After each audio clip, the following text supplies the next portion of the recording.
حکومت اور کالعدم جماعت کے درمیان معاہدہ طے پا گیا۔ ذرائع کے مطابق شاہ محمود قریشی، اسد قیصر، مفتی منیب اور علی محمد خان مذاکرات معاہدے کا اعلان کچھ دیر بعد کریں گے۔ پہلے کالعدم تنظیم کے لوگ جی ٹی روڈ پر دھرنا ختم کر کے واپس جائیں گے۔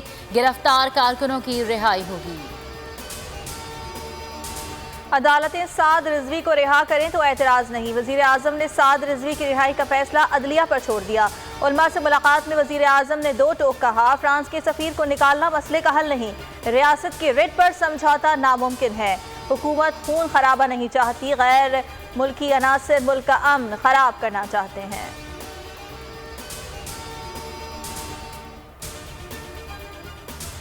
ڈیرہ غازی خان میں پی ڈی ایم کا جلسہ آج ہوگا۔ مولانا فضل الرحمان، شہباز شریف اور دیگر خطاب کریں گے۔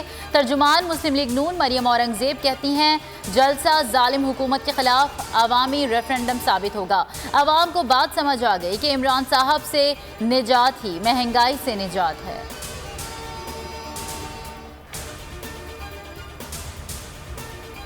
پی ڈی ایم کو نازک موقع پر منفی سیاست زیب نہیں دیتی، موجودہ حالات میں اپوزیشن جماعتوں کو ذمہ داری کا مظاہرہ کرنا چاہیے۔ وزیر اعلیٰ پنجاب سردار عثمان گزار کا بیان، کہا یہ وقت سیاسی پوائنٹ اسکورنگ کا نہیں، اتحاد اور اتفاق کا ہے۔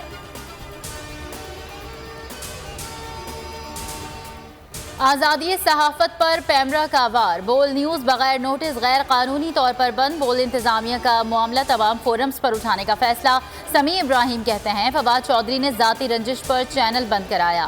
سیاسی رہنماؤں کی بول نیوز کی بندش کی مذمت، نشریات کی بحالی کا مطالبہ۔ یوسف رضا گیلانی اور راجہ پرویز اشرف نے کہا، ہم کالے قوانین کے خلاف اور آزادی صحافت کے حق میں ہیں۔ شاہد خاقان عباسی اور سعد رفیق نے بھی پابندی اٹھانے کا مطالبہ کیا۔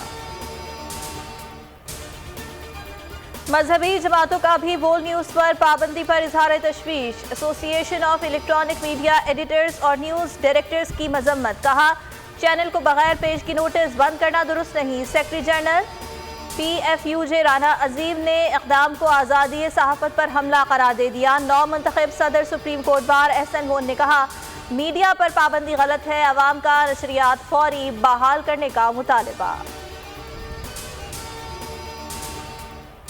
یوٹیلیٹی سٹورز میں بھی مہنگائی کا سونامی، برانڈڈ اشیاء مہنگی کر دی گئی، نوٹیفیکیشن جاری۔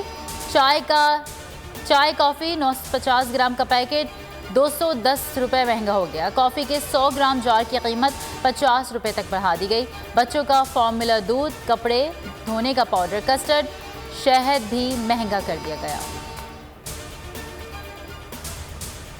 اسلام آباد میں ڈینگی وائرس نے ایک اور جان لے لی، وفاقی دارالحکومت میں ڈینگی سے جاں بحق افراد کی تعداد 13 ہو گئی۔ 24 گھنٹوں کے دوران ملک بھر میں ڈینگی کے 973 کیسز رپورٹ۔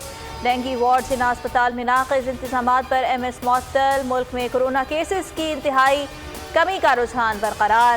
24 گھنٹوں میں کورونا سے 11 اموات، 723 cases report. T20 world cup میں انگلینڈ نے روایتی حریف آسٹریلیا کو 8 وکٹوں سے عبرتناک شکست دے دی۔ انگلش ٹیم نے 126 رنز کا ہدف 12ویں اوور کی چوتھی گیند پر حاصل کر لیا۔